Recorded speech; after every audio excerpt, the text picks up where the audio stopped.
ताकीद के कुछ दर्जे होते हैं। यानी एक होती है सिंपल खबर, यानी हम कहें कि अब्दुल्लाही काइमुन, यानी ये खबर दे रहे हैं सीधी कि अब्दुल्ला खड़ा है, ठीक है ना। और एक हम कहें इन्ना अब्दुल्लाही काइमुन, ये असल में किसी का सवाल हो तो उसका जवाब देने के लिए आता है।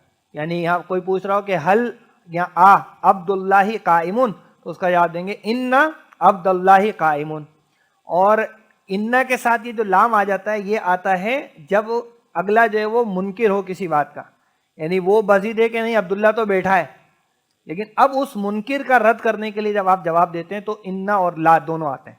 तो हम कहेंगे इन्ना अब्दुल्लाही लकाइमुन, इन्ना अब्दुल्लाही लकाइमुन। तो ये उस मुनकिर के रद्द के लिए ये इन्ना और ला लगाया जाता है। तो ये तीन दर्जे हैं बेसिकली इसमें ताकीद के। एक सिंपल खबर है, एक सिंपल जवाब है, और एक मुनकिर का जवाब है, यानी इनकार करने वाला जो है रद्द, उसका ये रद्द होता है।